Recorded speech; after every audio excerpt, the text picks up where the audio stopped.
Ja, men du är ju grästorpare. Då kör man på fly, vet du. Ja, det är bara att köra. Det är inte hela världen. Ja, visst. All right, welcome to the Swedish Junior Hockey Podcast. Jacob Dahlin, your host here today from what's called Slätta, or in Grästorp, Sweden, but now in outside of Washington, D.C. Max Nystrom, welcome to the podcast. Thank you, sir. Thank you for having me.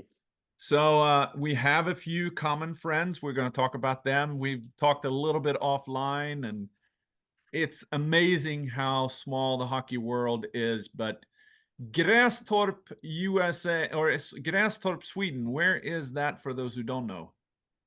So, Nystrom, Sweden is in the southwest of Sweden, an hour and 10 minutes north of Gothenburg, I'd say.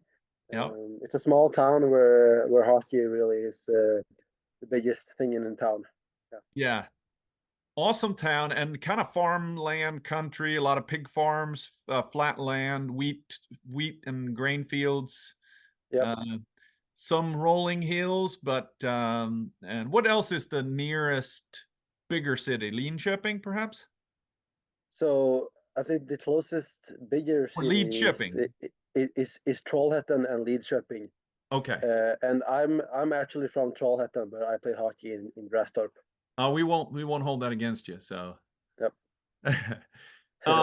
So let's talk a little bit about that because you grew up playing in Trollhättan. So when did you move to, or when did you start playing with Grästorp?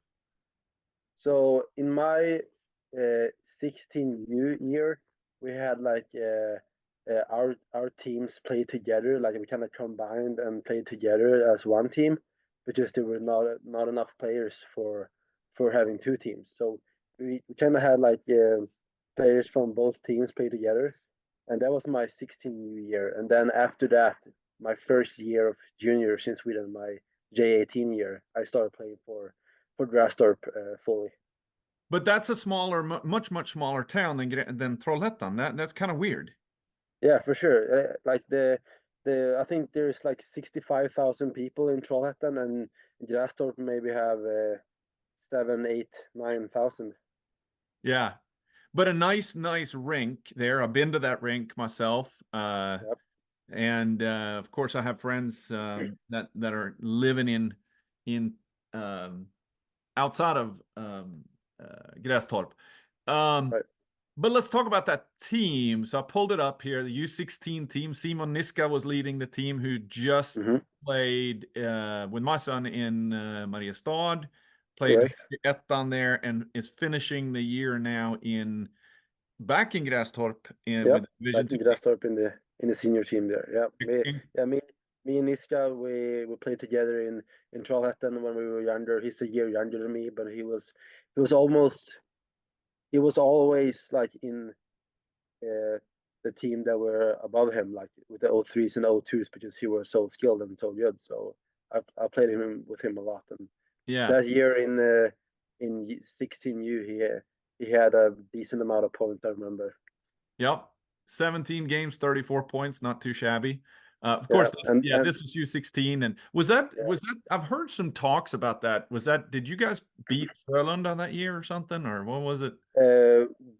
I have not played Frölunda in that year. I know the year after when Simon Niska was the last, like the 16U age. I don't know if they played Frölunda, but that year they were very good. Like I think Simon had like 91 points in 17 games or something like that, and the same with Albin Sterner and Carl Sterner, the Sterner brothers. They were doing good.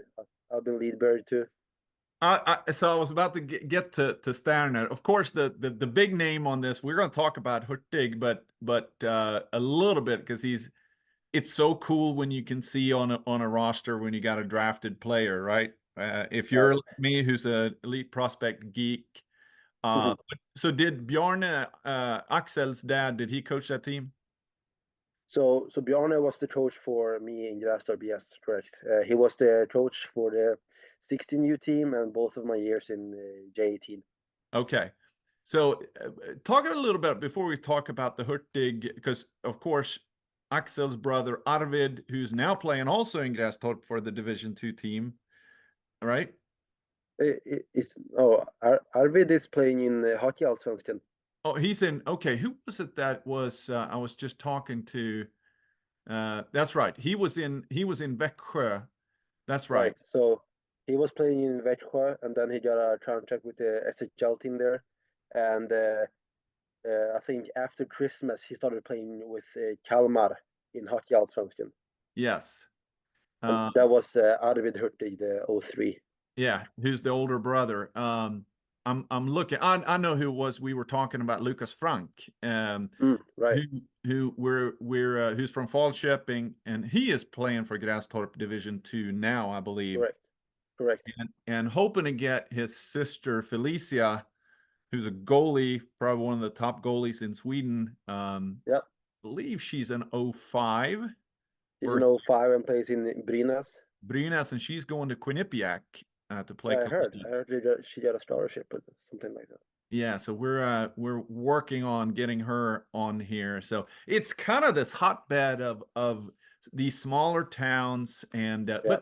but let's talk about the Sterner brothers, because I think that everybody that I talk to, of course, I'm not familiar with Albin, who's the older brother, but I'm a little bit more familiar with Kalle, who I hear is going to be. What's your opinion? You played with him. Is he an 08? Calais is an 06. 06. So when I was playing in my 16U year in Grästorp, he was 13 years old, and you could already see then that it's gonna go good for him. Like he was such a skilled player, and he was smart, and he was big already then. He was 13 years old, and after that, after 2 years in Grästorp, he took the step to Frölunda to play with the U16 elite team there. Yeah. And of course played for the has played a very, very vital part in the national team Yep. For all the way through there. Yep. And I guess he is playing. Is Martin Dahlin still coaching that U18 team? Not the national team, I think. Okay, I couldn't remember if he was still involved. Also, originally a Grästorp product, right? True. Yeah. And that's our mutual connection there with Johan, his brother, of course. So Correct. you talked to me after, so I'm going to spill the beans to those who are listening. I think you told me that the best coach you ever had was who? Bjorn Hurtig, for sure. Yeah. So why is that? Talk about Bjarne, who's not, for those who are in the hockey community in Sweden knows who Bjarne is, but he's not been at the national team level and that kind of stuff, right? Right. So Bjorn Hurtig, he was my coach, as I said, for 3 years in Grästorp, and it's how should I say this? Like him as a coach, he's very like understanding, and he sees what you need to improve on, because his experience in playing in the like top leagues in Sweden and playing hockey for a lot of years, he I feel like he knows how to develop players in another way, and that's what I know he saw in me, and I was his captain for 2 years in the J18 team, so we came pretty close, developing myself and trying to get the team as far as possible. Yeah. What were the qualities? So he had the knowledge, that's one thing, but he was not necessarily a yeller and a screamer, right? No, he never screamed at us. Like, of course, he got mad sometimes when you didn't get the puck out or did something stupid. But he explained stuff for us in another way, and in a way that helped me understand and develop. Yeah. A lot. All right, and then finally, we don't want to dwell too much on that team, but I do think it's cool to kind of go back to these type of things. So talk about Axel. Was he, so that was U16. He was 2 years younger than you, but Yeah, so he's a he was big boy. 14 years old. Yeah. Yep. he was 14 years old, and he was one of the bigger kids on that team. So he also played with the older teams when I was there. And Axel, he was, he took the step to Rögle and became a, a super good defenseman there, I would say. Not I'm pretty good friends with him, so I can say that he's not the most skilled defenseman, but it's very hard to score on him. Like he's very good defensively and over the whole ice. Yeah, and I think that that's that's he is a chip off the old block, but and he's a big body. I remember seeing him 2 years ago, or basically not last summer, summer before that. They had a national team camp in Falun, and they were there for camp, and I thought, wow, for a J18 player, he looked like a man, and Yeah, and very big. You're right, not necessarily not the swiftest by foot, but yep, good shot, good solid shutdown defenseman, and for sure. no surprise that he was drafted by Calgary.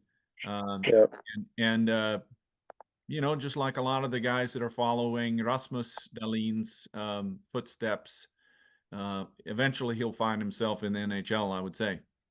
I think so too. Actually, as we speak, I believe he is playing in the SHL today for Rögle. That may be, um, is that he hasn't had that many SHL games, but that's a pretty, he's a normally plays on the J20 national there. I think it's his third SHL game tonight. Yeah. So, all right. So, talk a little bit about. So, did you go to hockey gymnasium in Grästorp? No, so I did not go to a hockey gymnasium in Grästorp or in Trollhättan. Or Actually, they don't have a hockey gymnasium there, but they have a gymnasium in Grästorp, right? they have like a hockey like program thing they run from a different school that I went to. Yep. So the school is east of Grästorp, and I lived in Trollhättan, so I had 20 minutes to Grästorp from the other way. So it would have been far for me to go to another school that's like an hour away, basically. Yeah. So I did not go to a hockey program or hockey gymnasium, actually. So what did you do? Where did you go to school, and what was your program? So I went to Niels Eriksson's gymnasium in Charlton, and I studied industrial production. Really, um, just a just a program they had on that school. And at the same time, I was playing for Grastorp J18. Yeah. Um, yeah, And then so 3 years of doing that, or up to J18, and then you decided I'm going to go to Gothenburg and play for Kungälv. correct. So my J18 first year, region. Explain the thought pattern there. When you're playing in Grästorp, awesome. You have what I've heard, and we'll get Helmer Dahlin on at some point. But one yeah, of the things he explained to me about what's unique in a town like Grästorp is that it's such a tight. There's not a lot of lines between J18 and the A team, or the J18 J20. I know that they don't currently have a J20 team, but right? Is that kind of how it was when you were there? yeah, that's right. Everybody was kind of together, Yep, but at the same time, there's no option there for a J20 region or a J20 national for you. right. So um, after my last year of J18, the COVID happened again, right? So we only played 5 games, and then the season was over. Uh, and I for the my first year of J20, Grastorp wanted me to stay and play with the senior team there.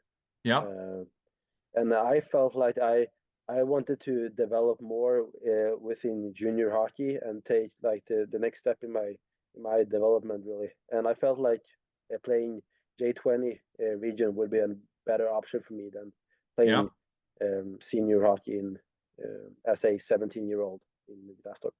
Yep. Not so, but that must have been a little bit of, I'm looking at everybody's stats, a lot of, that must have been a little bit of a tough year.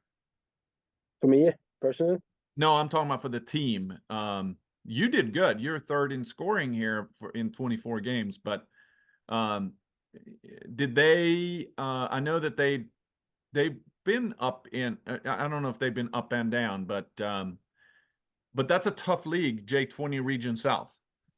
I mean, it's a good league, yeah.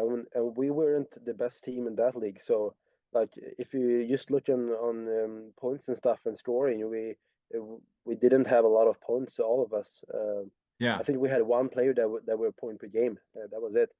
yeah. Uh, I mean, we did good. We stayed in J20 regional in that league. We didn't get relegated to J20 Division One, so Yep. we managed to stay in that league, and that was something we were looking for after Christmas to stay in J20 regional. Yeah. And then, so how did so how did you end up? So if we're clicking on your profile here, you ended up saying, "I'm going to go play uh, in the United States." How did that all come about? When did the seeds get planted for you, and who was the first person that you talked to, and how did that all come about? Hmm. So I would say it all started like when I was like 10 or 11 years old. We went to the States on vacation and we watched two NHL games, and I felt like I really wanted to play hockey in the States because it seemed like a cool thing. Um, and after my year in Kungälv, my first year of J20, I felt like I wanted to like same thing with like before I went to Kungälv. Like I wanted to develop my game and my career like as mm, fast as I could really. So I felt like playing junior hockey in the States should be a good thing for me. Uh, Did you know much so about it? like I had watched like clips on YouTube and stuff, like uh, a day in a life as a junior hockey player, that stuff. Uh, so I was kind of like excited about like that life. Um, so at the end of the season with Kungälv, I had an advisor reach out to a few teams in the US, and I signed a contract with Potomac in uh, March 31st, I think. Okay. And Yep. you had finished your or not but you were finishing up in school in terms of your gymnasium education, right? Right. So I was doing my third year and my last year of the gymnasium before I graduated in June that Yeah, year. which for those who are listening outside of Sweden, gymnasium is kind of like high school but plus another year. It's Mm. not equivalent, but it's still, it doesn't give you necessarily any extra credits if you're going to go play college or if you're going to go to college in the US, but uh but typically it's 3 years post ninth grade, so it's 12th grade, but it's really 1 year older than the US high school um, uh, student in the equivalent. Correct. Yeah. So, all So right. And who was your advisor then? so I had Sebastian Grönborg on Scan American. Yep. And who places a lot of kids over here in different programs, and there's not that many in the U.S. that kind of has those connections, and he's kind of the West Coast guy, right? Yep. And then you got McCarthy that works with Future Stars Academy, who's not an advisor, but he runs camps there that does a really, really good job in kind of connecting people and has a lot of experience. And I think is a those guys know the ropes and these type of things. Um, so what was your was that kind of on your own, or was that kind of how was that discussion with your parents? Because you're still kind of a young guy, and you said, "Hey, I want to do this," Yep. I and they mean, said, they "What?" they wanted me to do what I wanted. Like if I wanted to go have fun playing junior hockey in America for 1 or 2 years, they supported that. But of course, obviously they were gonna miss me. But uh, my dad said like you only you only get this chance once. Like you can't do this when you're 26. It's Yeah, pretty hard. yeah. But it's not cheap, right? So I mean, what goes into, of course, the U.S. programs here, they kind of like bringing Swedes in, and you may not have, everybody doesn't necessarily pay the same, and it can be, USPHL can be really expensive. All right, let's Mhm. talk about that a little bit. So I've heard uh, people in this league pay a lot of money to play here. A lot of money for me, like as a Swede. So obviously that Ridiculous was amount of something. money for a Swede. Yeah, I mean, it doesn't sound like on Americans like that's a lot of money, but for me, like personally, that would be a lot of money. But that was obviously something I thought about before I came here, like the amount of money I would have to spend. Yeah. Yep. But at the same time, because in comparison, when you're playing in Kungälv or Grästorp, what were your fees? We paid one fee at the start of the year. That was like 500-600 bucks, and that was it. Yeah, Yeah, bus trips are paid for, and okay, you may have to sell some bingo lotto yeah, tickets and toilet paper and yeah.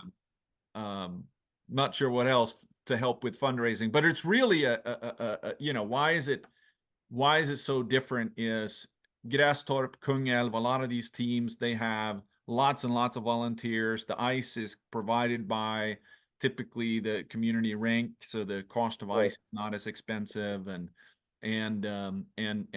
lots of, every parent is expected to help out when it comes to manning the hot dog booth during the Division II games and those correct, type of things, right? Uh, correct.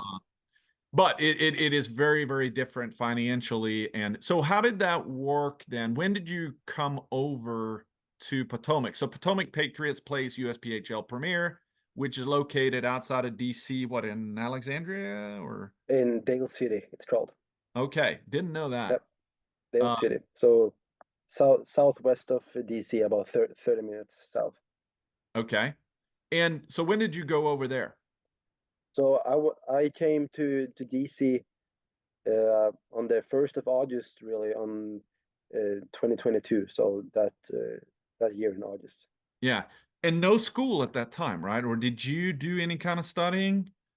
No, so when I played junior hockey last year, I didn't do any school. It was just basically hockey, Yeah. and I didn't have a job, so I, like no school, no job, just hockey. That was the life. In a new country, as a Swede. Not bad. Right, right. But you had, what kind of visa did you have then? Was that like an F1 or something? I had a B1, B2 visa. B1, B2. It's been 30 years from now for me, so I can't remember all that stuff. Right. Um, and billet, or what was your living situation? Yeah. So we all stay in billet families, like a kind of like a host family. Yep. Uh, so we have someone to come home to really, and we pay them an amount every month for food and housing. Yeah. A roommate? Did you have a roommate or were you by yourself? No, I stayed last year with Elias Algotsson Holm, the a goalie we had from Sweden, Yep. and before Christmas, uh, I guess you had on the podcast, Marius Angelin. He Yep. came and stayed with us for Yep. a month or two. Also a Gothenburg guy or from Becken. Correct? Kungälv's rivalry games down there. Yeah, I played him in my year in Trinidad. Yeah. So did you know that ahead of time that there was going to be some other Swedes? Yeah, I mean, I was the first one to sign for the whole club really, and then I knew that my advisor had other clients that were also talking to Potomac. So my friend Jacob Johannesson, he also came here and he signed in like April, a bit after me. Yeah. So of and course then they my said, roommate Elias too. yeah, and they said, you know, hey, you should go. Max is going, so why don't you go too? Yeah. Um, what was your biggest, so coming over, what was your biggest, you've been over to the States before, but not in this way. What was your biggest, uh, what was profound to you when you came off the ice and on the ice? So I would say on the ice, it's obviously a lot more physical than Swedish hockey. Yeah, You know, I would say you that. gotta be smart. You gotta be smart when you have the puck. You can't stay with your head down in the ice because something bad could happen Yep. anyway. Yep. Uh, And but different that and was different also rules something. too. Different rules when it Yeah, comes different to, rules. Yep. In Sweden, if you hit 1 second late, it's a penalty, right? It's not like this over here. But that's also something that I took into my game and tried to develop, like the game, like around the boards, you know, behind the net, like the battles and all that. Um, and I would say off the ice, I mean, uh, I personally I really like Americans. Like I think that Americans are nice people. Like and enjoy talking to, like if you see someone out in like at a mall or at a restaurant, like you know they all everybody say hi. Like you say hi to each other and you're nice to people. And but that's not unfamiliar. That's kind of how it is in Grästorp. I mean, I in never Grästorp, yeah, I've never met a person from that area that wasn't friendly. true. In Grästorp, it is like that for sure. But if you go to bigger towns, it's like. If you see someone like out downtown, you don't really say hi to everybody like that. Yeah. Yeah. But and then this next year, so if we let's be frank here, you know, your first year with USPHL Premier. Let me get to that. You had 17 goals, 32 assists in 41 games, so more than 1 point per game. You went to the playoffs. You probably had a blast that year. I mean, it was a good year for sure. I really enjoyed being here last year Yeah. with all the Swedes we had and the coaches here and the coaching staff and owners. It was a fun season. Yeah. And then you decided next season I want to continue my development, right? So what was that like in terms of your okay, now I'm over here, and did you know much about the other leagues here? Because you ended up, so fast forward, you ended up going to Pueblo Bulls with NCDC. And but take us back to kind of that thought process of as you're going through the 22-23 season, you're having a good year. You know, when did you start thinking about, hey, I want to stay another year? So I would say really, I'd say maybe after Christmas sometimes I felt like I wanted to try another year over here. And obviously I didn't want to stay at the same level. I want to keep developing and go to the next level, right? And I felt like if I'm a point per game guy in this league, I could probably fight for a spot in the NCDC or not. Yep. So when I came back to Sweden in April after the season with Potomac, I went to the showcase that Dan McCarthy has up in Stockholm, Okay, so you did go up there. the Future Star Showcase. Yeah, Yeah, so it's funny how I didn't know that, and it's such a common thread. I mean, you're probably like the sixth guest that is playing here in the US or Canada that has gone through Future Stars Academy or Future Stars Showcase. Those yep. showcases, talk about that because, you know, um, uh, first of all, not everybody get to go, right? Right. So there's an invitation, like they don't take everybody. Uh, I know they even say no to some players that are too good for the showcase because they will just be the highlight of the whole showcase. But yeah, it's up in Knivsta, Stockholm, and you go up there and you play 4 games. You have 4 practices, and there's scouts and coaches from the US watching you every time you're on the ice. And okay, you probably were told that ahead of time, right? Did you only go once? I only went this summer, yeah. So Yeah. in May 2023. Yeah, so May 2023. So it's really good timing. I mean, right now we're as we're recording this, we're at the end of February, and people are starting to, and it may already be full by the time this gets released, which is going to be in a couple of weeks. It's probably full, but you know, I think in this, when we're talking about junior hockey, there's so much information, and so there's advisors left and right, and this program, that program, this camp and this camp, and not all are good, right? Correct. And everybody says we're going to give you exposure and you're going to get scouted and we're going to get you looks and stuff like that. Did you have some skepticism about going there? Or like, will this really be worth it? I mean, of course you think about it, but at the same time, I like it's proven that they can get players over to the States, right? They had a lot of clients that have played junior hockey in the States before, so I was like, why not? And I would rather go to a showcase in Sweden than going over to the US to go to 4 different main camps, like for Yeah. NOL and NCDC teams.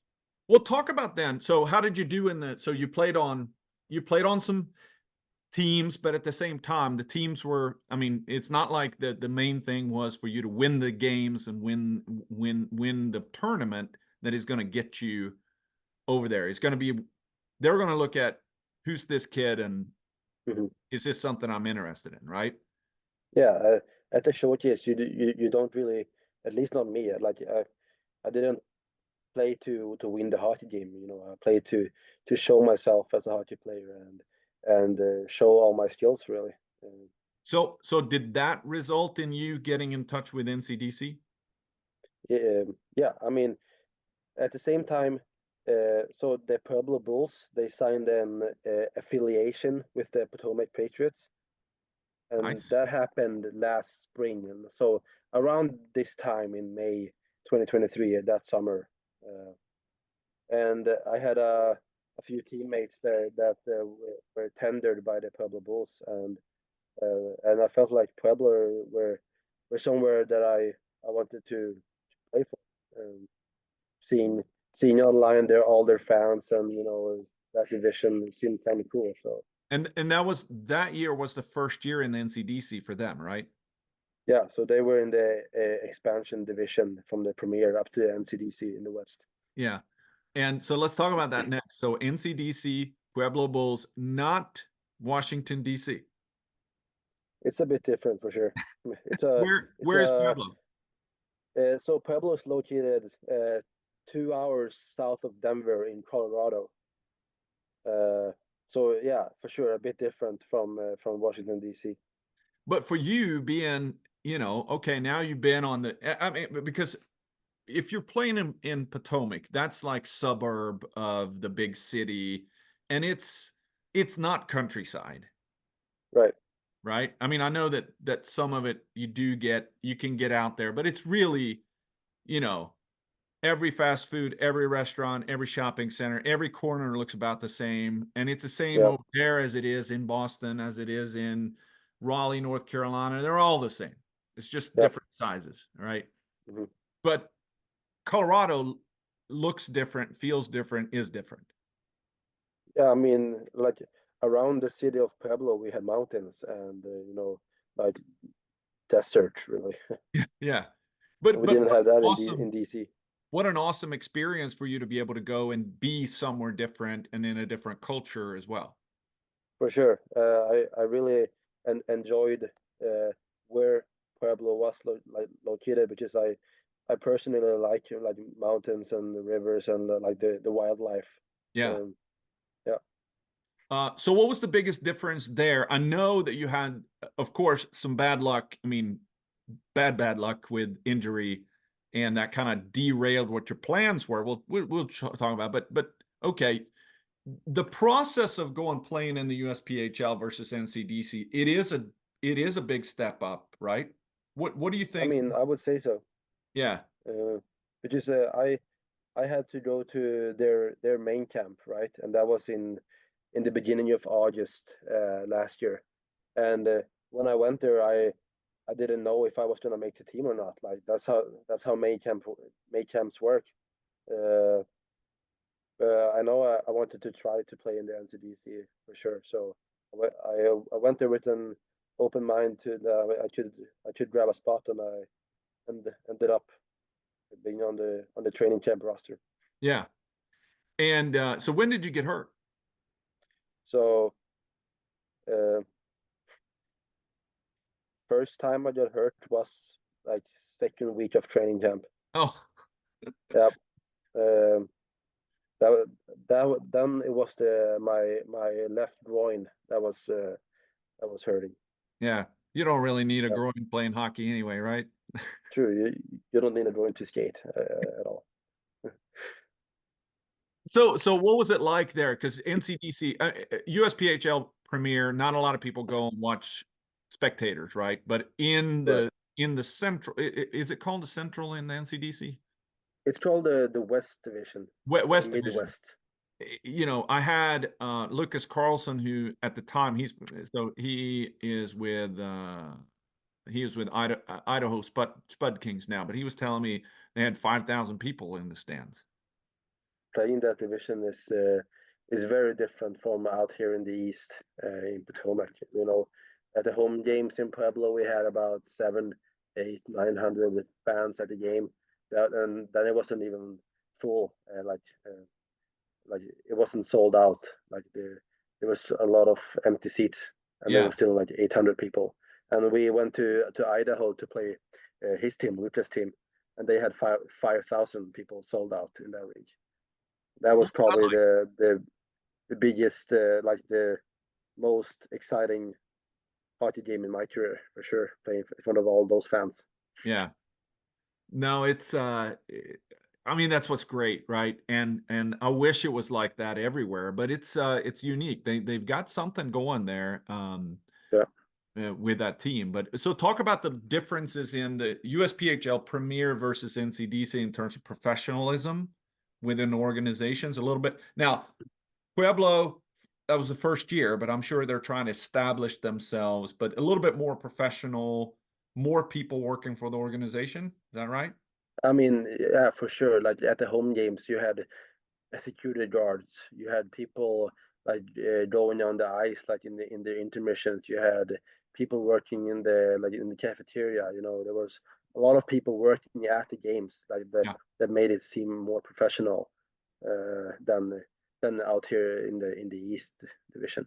And it's because it's a business, right? And Correct. did you feel that too, that this is a business and the good parts about, hey, this is a business, this crowd's coming and this is now entertainment business. I mean, like all those, like the fans and all the workers at the rink, they made it feel more professional because it was more of a business. They had fans and all that. Like they gotta make the fans have a good experience at the game. So that's Yeah. what they were working for. Yeah. But there's a downside to that too, right? So when I'm pulling up the roster here of the NCDC, there's 38 players, not counting goalies. So that's and plus 5 goalies on this roster for one season. In Pueblo, Yeah. yep.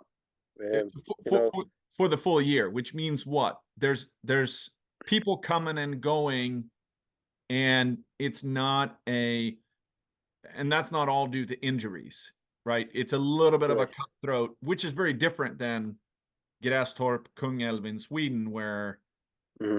you know everybody's gonna get fairly equal playing time, and Yeah. right? I mean, at this level, at the tier 2 level in the states, you are replaceable, like every time, really. Like if you if if you don't do your job, there's someone else that can do it instead of you, right? Yeah, And that's different from from Grastorp and Kungälv, as you said, like, and Sweden, and also tier 3 in America. It's not the same thing. yeah, yeah. No, and I think that's so. What's your opinion on that? I mean, did that kind of short? Did that create? Did that shape you into a different player or a different person as well? I mean, everybody had to have a mindset of like when you come to the rink, you're there to work and like to compete for a spot. Like, Yeah. and if you didn't do that, there's someone else coming. Yeah. No, and I And think I think that's positive. Uh, but just then you work harder every practice and every game, and you have to do that to stay there. yeah. But it's also negative because if you feel like you don't perform or you're having some trouble, it can maybe be hard to get right mental. And the reason I'm bringing that up is I think the physical aspect, but there's a mental aspect of the game and juniors in the United States that is very different than juniors in Sweden. And not everybody in Sweden are suited to make that kind of leap physically or mentally, right? And it's not easy. And regardless, it shapes you and it makes you a different person. Perhaps. Now you had a little bit of a tough break there with injuries, but what was the biggest takeaway from that year, you would say? I'm in Pueblo, so this season, yeah. I mean, Yeah. I would say what I brought like with me from Pueblo and from the NCDC is uh, I'd say I developed my game of hockey for sure. Like you played against better players, you practiced against better players every day, uh, and I felt like I took a few steps in my development as Yeah. well. And at the same time, so if you see like off the ice, you are 13 hours from your family in Sweden. There's a 8 hour different time difference. So you develop as a person too, being away from home and meeting new people and everything like that off the ice. Yeah. We're going to round out here, but we have two things we always do. Number one, which I think so you're let's say you are 20 now, right? Yep. You're 20, so you met yourself at 17. Seems like that's not very long ago, but I would Um, imagine from 17 to 20 it's a huge time period from a standpoint of maturity. What what would you say to yourself if you met yourself at 17 today? Things that you didn't know back then that you wish that you know now that you wish you would have known. I would say if I had knew that the hockey in America was as physical as it was. I think I could have prepared myself better in Sweden before coming to the States. But at the Yeah. same time, mentally, when I was 17, I was kind of like I understood that I had to work to get wherever I wanted, and Yeah. that's what I would say I've done for the past 3 or 4 seasons. What do you think your conversation would your conversation with Bjarne be different today than when you were at 17? I mean, it would probably be about the same. He would tell me stuff I needed to hear. Yeah. Yeah, Yeah. Are you still in touch with him? Staying in touch I'm with him? I'm I talk to him often. Yeah, Yeah. I've heard that with other players. To me, that's just such a big testimony towards a coach is how your players are staying in touch, not just with them at the time, but yeah. you know, um, At the same time, I'm best friends with his son, so yeah, Axel. yeah. So I meet him often too. Yeah, we got to get him on here. Before I get to the last segment, I do have to mention that when I was coaching here in the U.S., it was U14, and of course U1 was here at the time. U1 Dahlin and his son Helmer was here and coaching the U12s, and we were going on it. This was this time of year, and we were planning on going to this past postseason tournament, and we were Mhm. talking through U1 directly with Axel and say, "Hey, we really want to come. You can play on our team." And he was this close to Mhm. coming over, but I think Bjarne put the kibosh on that and said, "No, you're staying home."